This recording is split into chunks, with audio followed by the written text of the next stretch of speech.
Hello, everyone, and welcome to the Barbecue, Bourbon and Business Podcast show. My name is Helena, and joining me is my very good friend and business partner, Luke. Hi, Luke. Welcome. Great to have you here. I hope you're going to enjoy this show. Yeah, welcome to the bar. Building a business should be fun. So in between sampling some good bourbons and sharing a few backyard barbecue tips, we will be sharing practical, no-nonsense strategies to help you stop trading time for money, turn your business into a valuable asset, and build a smart business engine that gives you the freedom to enjoy the things that you love, like sipping on good bourbon and a low and slow barbecue with family and friends. Last episode, we discussed if you are building your business the right way or if you were setting yourself up for failure and you just didn't know it. We left you on a bit of a cliffhanger at the end of the last episode, and for good reason, because this episode is going to be a big one. So you will need a big drink. We're going to be parched. We are going to be discussing the steps to build your business the right way, where your business will become a valuable asset that not only generates you wealth, but creates a life worth living. An asset that you can one day cash out and maximize for profit. But before we begin, let's do our favorite part of the night and pour ourselves a drink. You got yours there? Now, we've said this before, we're going to say it again. By no means are we bourbon experts, and this isn't some snobby bourbon tasting show. You can drink whatever you want or nothing at all. We won't discriminate you if you're drinking prune juice or anything, whatever you want, as long as you're comfortable. Holy water. But each month we're going to feature our favorite bourbons. So why are we doing this? We want all of you to enjoy this time together with us, and there is no better way to form friendships than sipping on some fine bourbons and having a good chat about the things that are the most important to us, like how we live our lives and building the business the right way for the right outcomes. Now, this month we are stepping it up a little bit, and with Eagle Rare 10-year Kentucky Straight bourbon whiskey. I've got mine here. So Eagle Rare is distilled at the Buffalo Trace Distillery, just like we did Buffalo Trace last month. And it is our feature for this month, mainly because it is one of my favorites. And my favorite part about this amazing bourbon is that oak smell that you get straight away. So do you know what I'm talking about, Luke? That smell. I do actually. I never heard of Eagle Rare. I mean, when I had the smokehouse restaurant and bar and you were running it, when Buffalo Trace actually were hosting that event, that was bespoke evening one night, which we used to regularly, I remember, I think the third bourbon we sampled that night was Eagle Rare, and I still remember exactly what you say. Every bourbon's got an aroma, if that's the right word. I think they've all got that same American oak smell. Yeah. And that Eagle Rare was unbelievable. And there was those three guys. Jim was one guy. Dave and was the third guy. Yeah. Dave and third one. They used to, from that night, their regular thing was they'd order an entire bottle of Eagle Rare with their smoked ribs. They would too, yeah. And what a fantastic dudes. But anyway, that was really enjoying life, smoked barbecue and a bottle of Eagle Rare. So that's my memories of Eagle Rare, where it started for me. Do you remember when those guys, I don't know if you remember when they brought in like the Bucks party, and it was just all of them around the bar and you couldn't squeeze around the bar? That was so much fun. I remember the biker gangs rocked up and they all wanted those 1 kg racks of ribs. Yeah, I know. Oh, that was so good. So we're featuring Eagle Rare this month. So if you want to know more about this fantastic bourbon, we have a dedicated page on our website, so you can hop onto our website, barbecuebourbonbusiness.com, and have a look at some tasting notes, some profiles, some background, and it'll be there on our website. Like I said, we're not professional tasters, but we do like to drink our bourbon. So please join us now. Pour yourself a drink, sit back, relax, and enjoy. So Luke, we left everyone off on a bit of a cliffhanger there on the last episode, because we really wanted our listeners to reflect on where they are right now in their business. And if you haven't listened to the last episode, that's okay. But but please do, because we ask some really important questions to help you work out if you are a business owner in the true sense of the word, or if you are just self-employed and your business is just running rings around you. So I thought we might start off, Luke, let's start off with the first step to building your business the right way. So you often hear people talking about waiting for the stars to align before anything will happen for them. And some people may be referring to divine intervention, waiting for the perfect time, etc. And that's all fine. But what we really are talking about here is the lining up of events to create an outcome. This is called sequencing. So when you drink your coffee in the morning, your coffee didn't just land up in front of you as a result of something. You wish it does. It happens as a sequence of events. The water has to be boiled, the coffee has to be roasted, the milk has to be frothed, the sugar has to be added. That's coffee in a sequence. And you need a cup, and you need milk, etc. That's a process. And if you don't get your sequencing right, well, then you land up with this blob of burnt stuff on the floor in a cup. Right? So that's sequencing. So everything in life is a sequencing. Cleaning your teeth, taking the kids to school, fixing your bicycle puncture, cooking brisket on the barbecue. Yeah. And building a business, it's no different. If you want to build a successful business, you need to follow a sequence. And now if your steps are out of place, well, then your stars are out of alignment and you will not achieve your desired outcome. So if you want your stars to align, we'll help them by following a sequence. So let me explain. Let's say your car engine is not working. So would painting it another color like green or purple make any difference? No. How about changing the tires? What about a new type of petrol, trying a new key? Of course not. You can't fix the wrong things and expect the engine to suddenly work. So for things to work, they need to be fixed sequentially. Putting things in the wrong order does not fix the outcome. Putting things in the right order does. So again, building a business is no different, but so many business owners go about doing the wrong things and hope for the right outcome. So here's some classic examples. I want to fix or grow my business, so let me design a brand new logo, or let's rebrand. First thing to building my business, let's get a website designed. Yeah. And I need to spend money on a digital marketing strategy to get more customers. Or I'm so busy at work, let me get a new staff member, let me hire more staff. Does this sound familiar? Yeah, those really are the big ones. So we talk to business owners all the time, but the one that gets my goat is the marketing side. So how we hear like I must have a new website, or I must post more on social media, I must post every day. But fair enough, most business owners think that they aren't selling more of their product or service because potential customers aren't seeing them. Sometimes that is the case, but most of the times, most business owners have just missed these first couple of steps that we're about to show you in creating your business. And you know what? Just putting it out there, you can't just throw money at a website and hope that it works and hope that you're going to get more customers. Is that right, Luke?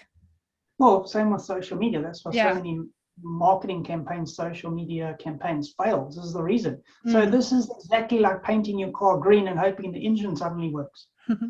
Success boils down to your sequencing. Put the right pieces in order, in the right order first, and then miracles suddenly start to happen. Not really miracles, it's just sequencing. You're guessing, hoping, and putting the wrong pieces in order, and then nothing happens. All you get is frustration, wasted expenses, energy, and of course burnout. If your business or idea is not correctly positioned in a lucrative niche, it doesn't matter how much energy, effort, or expenses you put into your business. It's always going to struggle with low profits and cash flow issues. If your messaging doesn't resonate with your audience, well, your product offering is wrong. It doesn't matter how much money you spend on digital marketing or how much thousands you spend on your website or rebranding your logo. Your business is not going to grow. You're not going to fix the problem. And if you're trading time for money and you're stressed out, you can't expand because there's only one of you. You can't scale your business and hope to get rid of your problems. Yeah. You can't scale your business if you have no systems allow for your growth. What you're going to be doing is simply multiplying your problems and stress levels. And you can't expect your sales teams to reach targets if your sales processes are flawed, or your products not packaged correctly and customers are not engaging. So, and so that goes on every day. Most business owners think by working harder, they're just going to, this is going to fix their problems, put more sweat into it, and it's going to work. But, you can't keep painting your car every color of the rainbow. It's never going to fix that broken engine. Yeah. Right. So there's smarter and easier ways to do things. And the secret is in your sequencing. You put things in the right order and the magic starts to happen. And the sequencing is just, it's simply a logical process of building a business the right way to ensure it is profitable, sustainable, has a value, and achieves your desired outcomes. So what's the correct business building sequence? How many steps are there, and how do I know this?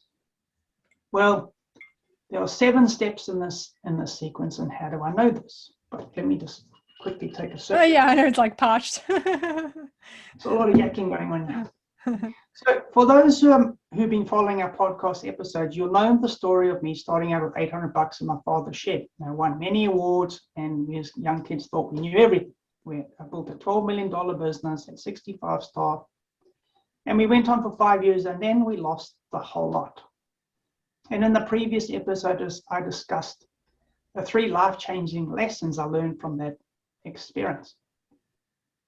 And then I went on to build many other very successful businesses across 3 countries and many different industries. And besides the 3 profound lessons I learned from that failure, the reason why my other businesses were successful compared to my failure was the sequencing. And over the years, I have mentored and consulted to hundreds of businesses. And the secret to turning them around, getting that business to do the work, not you, creating a valuable asset and giving you precious time to do the things you love, is the sequencing of 7 steps. So let's break these down for you. Luke, before we continue, because I know everyone's excited to hear about it and we love sharing the 7 steps, I just want to point out that this isn't a Band-Aid fix, right? Like changing your logo or updating your website. This is why we're harping on so much about sequencing, because you're right, put the right things in the right place and the things happen. So this isn't kind of like a Band-Aid fix where we're going to make magic happen. This is what needs to happen to make a valuable business. And from saying that, like, the effort that the business owners put in is the effort that they're going to receive. So I just wanted to add that in. It's not a magic show. It's not like we're giving you a Bitcoin or whatever, or the secret to becoming successfully rich. This is building a sustainable business. And we've seen it happen with so many businesses.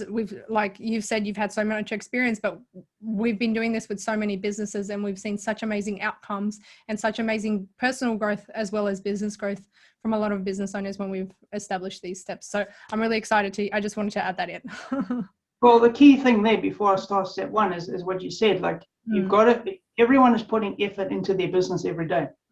Well, most people. Yeah. But you might as well be doing something to get a positive or desired outcome from that effort and energy, because you're doing it anyway. Why don't you start to do the right things? This is like not a secret. This is just being smart. And okay, so step number 1 is optimize your mindset. So when you speak to most people about business success, they will talk about sales and marketing strategies, growth strategies, negotiations, products, services, social media, all business related stuff. But if you're not quite straight, like upstairs, you can be your own worst enemy. It doesn't matter how good you think you are at business strategies. We all have self-sabotaging traits. Every single one of us. No one is exempt. And the people who think they have none are usually the ones who have the most and need the most help in self-development. I'm the first one. Yeah. I'm the first one to put up my hand for that, because that was me as a kid. And I know once I understood, I was the dude at the front of the queue needing help, but at the back of the queue acknowledging it. So these self-sabotaging beliefs, they usually stem from our childhood. The way we were raised, the beliefs instilled in us by kids, as kids, by parents, church, teachers, relationships, whatever, right?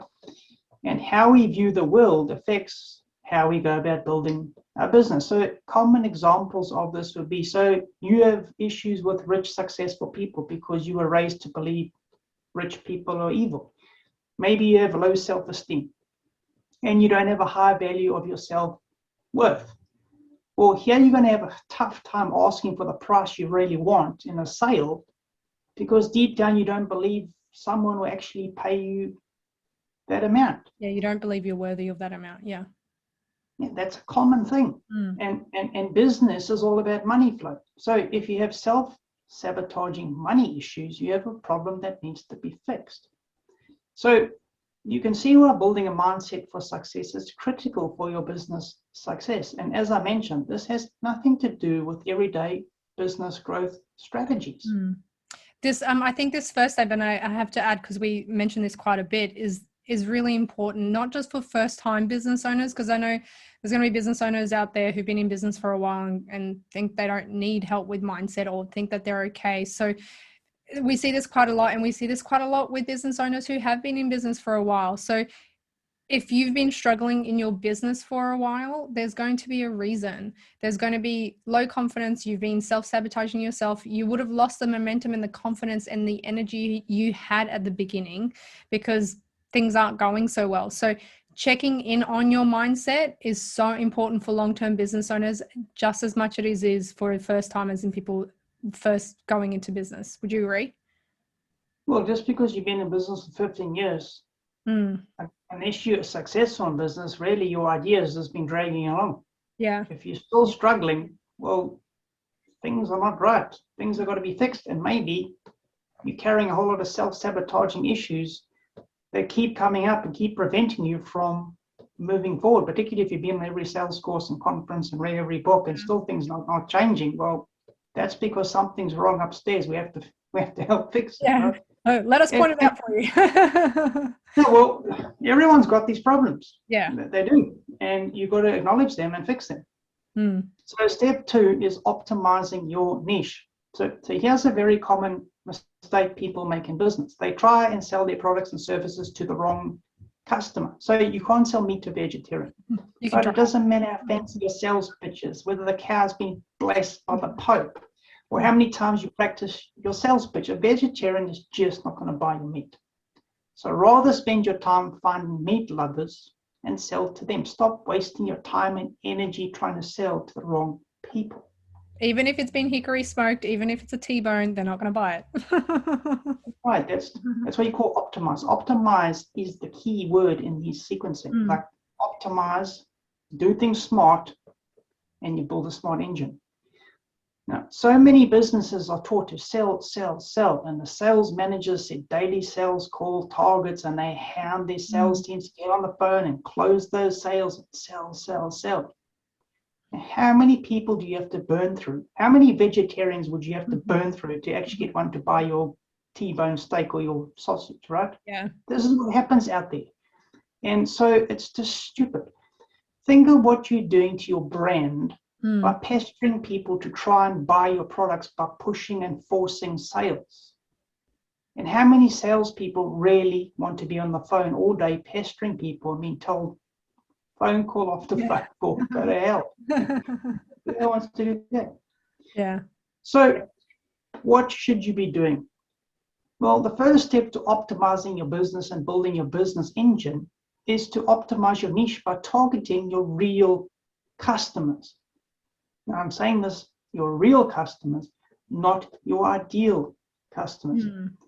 Your real customers are the customers who will buy from you the quickest and the easiest.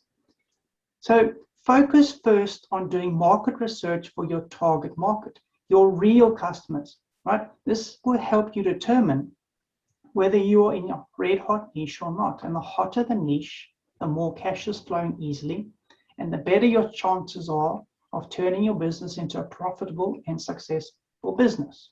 And just to add to that, even if you think you're in a hot niche, but you're not really selling right, it might not be the right niche, if that makes sense. And this whole first or second step of looking at your niche will change. Your niche will change, and you will have to adjust and adapt to it. But this is one of the first steps, because a lot of the time people you're right, are forcing the wrong products to the wrong people without even realizing it. They just have this thing that they've created, and then they try and find, it's like putting a square peg into a round hole, trying to find some way to put it. So that's not the way to go around it. Well, that's not optimizing. So no, you don't do that. Again, most marketing companies say you must find your ideal customer. Yeah. But if you avatar, it's all a lot of rubbish. It is. And I know that people are probably cringing in their chairs. It's true. If you've been in business for a couple of years, think back to your original avatar on your whiteboard with the pretty wings and the golden handbag and all the things that are supposed to happen. It looks nothing like that. You're led to where the money flows, and who lands up buying your stuff ultimately is completely different. Even the products you try and sell, as you reflect when you started out, who you sold to and what products are generally 99% of business land up completely differently as they learn who's actually buying their stuff. Mm. So that's the difference. Or they've built this huge product list to try and cater to everybody, to try and sell to everybody. It's optimizing your products, okay, for sure. So step 3 is optimize your sales. Now, I've been building businesses for 25 years. I've sat through dozens of sales trainings. It's all the same stuff, just copied over and over. Here's what you taught a sales cycle or model looks like. Find leads, connect, qualify, present, overcome objections, close the deal, nurture, and whatever fuzzy terms they come up with.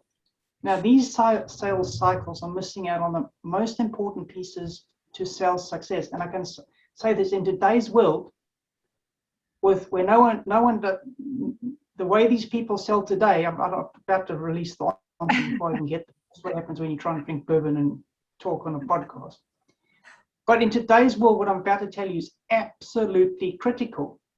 And these are 2 secrets that every sales process needs to be successful, particularly in today's world.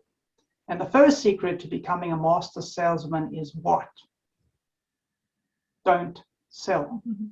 Let your customers buy. That's a big one. Can you guess? Yeah.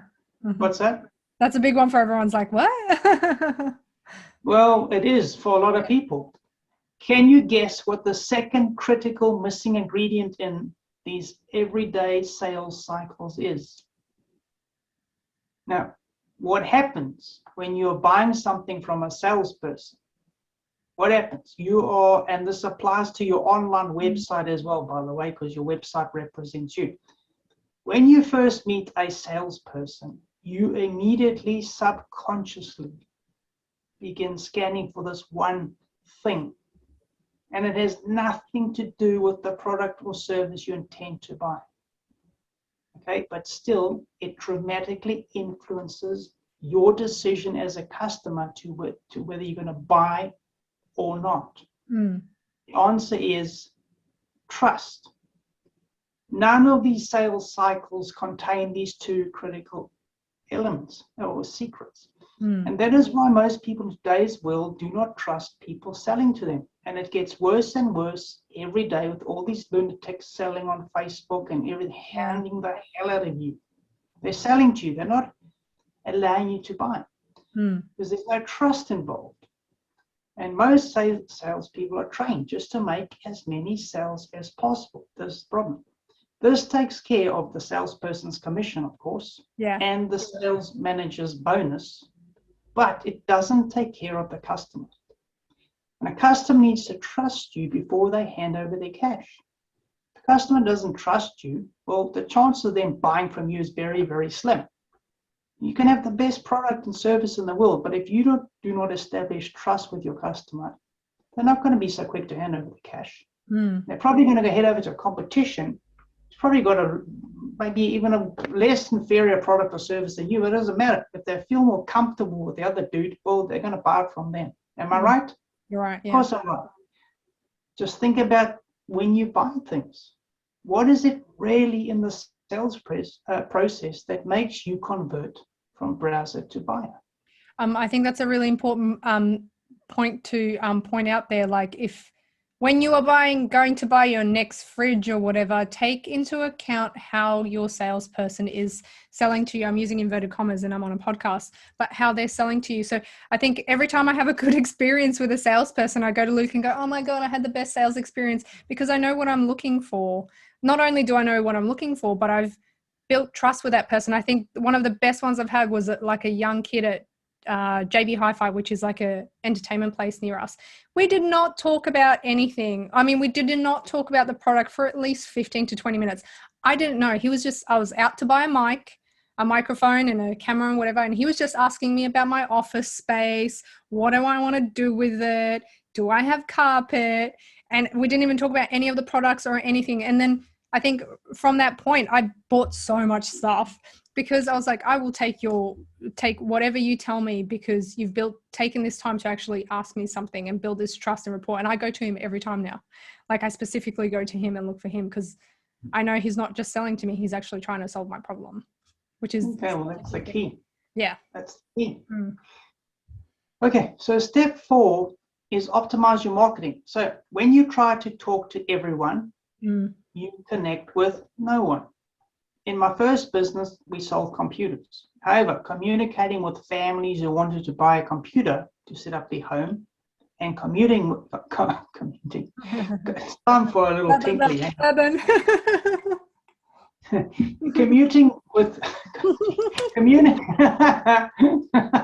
Communicating with the IT manager of a corporation, that's two very different things, right? Yeah. For these two types of clients, what you call different clusters in your niche, they all buy computers, right? But they require very different marketing to be effective, right? So your niche is made up of clusters of clients. And out of all these clusters, one of them is going to buy from you the quickest and easiest. And that cluster is also going to buy your top sellers out of all your products and services. That is why we optimize your marketing now, right? In this step. You can't do marketing before you optimize your niche and your sales. And this is the point of sequencing. This is the point why so many marketing campaigns fail on Facebook, social media, or even traditional marketing, is because the first few steps have not been put in place. And usually, when your sales or marketing is not going well in your business, there are 3 things wrong: your hook, your offer, or your resonating message. And your resonating message is your marketing. Right, so how do you go about optimizing your marketing? The first thing you need to do is create your X factor or USP or your resonating message so that you stand out in a crowd. Now, you want to position your business in a red hot niche where the money is easily and naturally flowing. Now, the hotter the competition, the more lucrative the niche. Why? Because businesses go to where the cash is flowing. If you have no competition, that means the niche is generally not lucrative. There's no money flowing there. Does this make sense? So, out of all the competition in this niche, and the hotter the niches, the more competition, well, you need to create an X factor to stand out. Otherwise, no one's going to buy from you. And you want to create this X factor and become the business customers want to buy from. So, how do you develop your X factor and resonating message? Well, I cover this in depth in my free online training business workshop. You can check it out. It's a 7 steps for the smart business engine to give you time and money freedom. I go through all of this free, and you can check it out. We'll pop it into the description here so it's easy to find in the podcast. Yeah. So step 5 is optimize your efficiency and quality of life. Now, optimizing your business is a very interesting topic. Remember this: the real money is not in your products and services. It's in your ability to leverage your time, energy, and resource to sell your products or services. The best way to do this is through joint venturing. But to create joint ventures, you need time. Yeah. And the more efficient you are in the business, of course, the less time you have. And why is this? Because you're so busy chasing your tail. You are doing all the work, not your business. So there are 4 ways to become more efficient in your business. Number 1, stop trading time for money. 2, create an unlimited earning structure. 3, systemize your business. And 4 is use joint ventures to grow your business independently of you. Now, what happens when you do this? Well, you create a business engine that does the work for you, and your business begins to grow independently of you. And of course, you build a valuable asset with less stress and less hours and with more freedom. And this, of course, leads to a greater quality of life and peace of mind. I'm going to cover all of these steps in detail in the free training I mentioned. So if you want to check out some more stuff, please feel free to go ahead. Now, step number 6 is optimize your team. So your chain is only as strong as your weakest link. Now, I know it's very common for business owners and managers to blame staff when things go wrong, but shouting and screaming at staff doesn't usually, fix the problem. If anything, it makes the situation worse. Well, you have another drink. Yes. I'm almost out. This is the part where I get kind of like, Forget what you're doing. Yeah, no. No, this is my favorite step. I love this. Yeah, I'm passionate about this step. But I am about all of them. Yeah, teams. Team makes such a big influence in a business, and it's so hard to see businesses who could be better, but they might be being not just brought down by their team, but maybe just one person. But we'll get into that. I'll let you keep going. Yeah, well, the team's not being optimized. Yeah. So managing, motivating, and getting staff to operate at peak performance is a challenge. Of course it is. We all know this. It's no good promising the world to your customers and spending thousands on marketing and sales and this, and then your staff don't deliver. This happens every single day. Every leader and business owner knows that employing staff is usually the biggest overhead, and managing staff is the most stressful part of running a business. One staff member equals a headache. I had 65. That was like a coffin on wheels. Right? It was a deathbed. Particularly in those early days, I didn't know what the hell I was doing looking after because staff. you were so young too, yeah. Yeah, I had to learn all this stuff. Yeah. So, they take years and years off your life if you don't know what you're doing. They run the show and you don't, and that ultimately, as a business owner, that's your fault. That was my fault. So, like I say, I know this, I've been there. So let me share some tactics with you that I've learned over my 25 years that are real, they're practical, and they've helped me develop an effective management structure to help you build a dynamic and motivated team culture. There's actually 8 of them. I'm just going to do 3 because of time. But again, you can check the rest out in the link that I've mentioned. So number 1, ensure your staff understand how they contribute to the bigger picture. So when an employee is engaged and made to feel they are part of something bigger than themselves, it produces a sense of value and belonging. They in turn perform better and produce more favorable results compared to an employee who simply has a task and a manager looking over their shoulder and whacking him on the head if they don't produce. Number 2 is structure first, staff second. Now, you don't bend your business to fit the staff members' tantrums, demands, tempers, personality, or what they're good at or what they're not good at. And most business owners do this. They create a structure to fit their staff in. That's a disaster. Because what happens when that staff member leaves? You suddenly have a huge crack in your business because you built it around that staff member's personality or their skill sets, right? So you can't do that. Every person should have every position should have a set of responsibilities to optimize the performance of that position.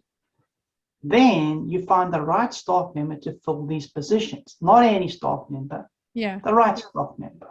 And I think this one's important because having structure first, having systems, and everyone knowing their jobs limits that whole not my problem. I don't know who's in charge of that. That's a big one. And I know a lot of business owners grow their business and they grow quickly, and don't have time to keep up with their systems and making sure that everyone is responsible for a certain task. So I guess if you're listening to this episode and you're thinking about your stuff and what everybody does, like take a step back, have a look at your systems that you have for your staff, and take a look at if you have the right person in the right position. Yes, indeed. Number 3 is don't be held to ransom. So many business owners are held to ransom by staff members. They live in a fear that staff members will leave, and then what will they do?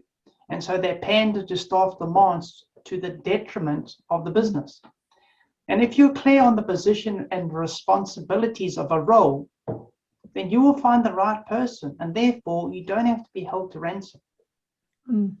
Okay, so those are just 3. So there's 5 other critical ones, very important ones. If you want to check them out, please go ahead. Now, the final step is step 7, optimize your business value. So when I first started out in business, I didn't even know the concept of building a business to create wealth existed. This was beyond, I didn't know it existed. And so when Gary and I started out, we charged full throttle. Just 1 second. Have another drink.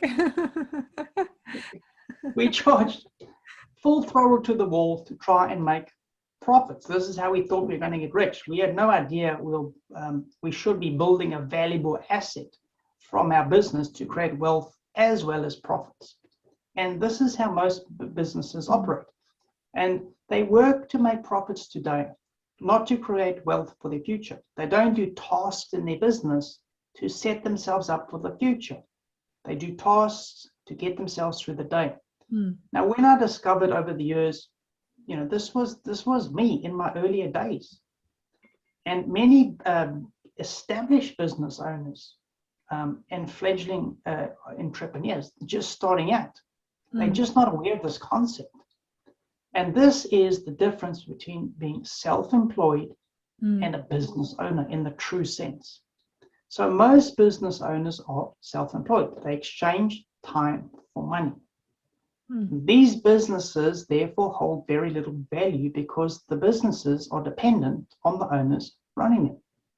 In contrast, the business owners, in the true sense, their businesses are not dependent on them. They have a system, they have an engine that runs their businesses and generates profits consistently. These businesses therefore hold significantly greater values. See, like I love the 7 steps. We talk about them all the time, and I think especially the last couple of episodes, like I said, if you haven't listened to it, please go back and do so. A lot of people who go into business when they first go into business think, I'm just going to go into business to work for myself. I'm going to work really hard. This is how it's meant to be. I'm supposed to be struggling. It's really hard to start a business and so on. But if you're still in that stage after several years, you need to sit back and look at some of these steps and go, what can you implement and how can you grow your business? Because you shouldn't just be working for the sake of working every day. That's why you got out of being employed by someone else, right? So correct. You didn't go into business to buy yourself a job and all the stress on top of it. Right. You might as well just be, like we've said before, might as well just go and get a job and be paid and not have the stress. So this is where you need to sit down and have a look at creating a valuable business. Whether you decide to sell or not is up to you, but we've seen so many businesses, like I said, create a valuable business where they're able to then invest in something more for their lives, not just sell their business. Some do, some don't. Some, use to buy shares or use the value of their business to buy a property and buy a house. And this is why you should be building a business. And we've talked about this before and the reason why you get into business. But yeah, that's the 7 steps, guys. We love talking about them. We get passionate about talking about the 7 steps. So like Luke said before, if you want to have a look at the masterclass, we'll make sure that we pop the link below so you can go even more in depth into this topic and into these 7 steps. And there is a downloadable blueprint for everyone as well. So you can either access it through our website, barbecuebourbonbusiness.com, or through the link in this podcast that I'm going to pop into the description. So how's your drink, Luke? I know my icy smells fast. So thank you for hang on just a second.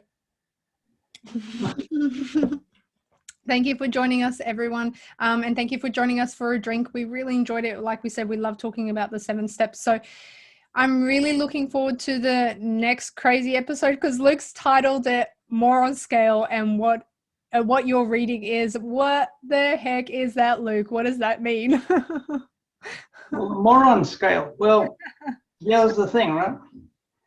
When people buy something, what do they buy? They buy you first and the image you project. Yeah. So you need to learn how to be the best version of yourself, not a moron, right? And every one of us has moron traits. It's true, right?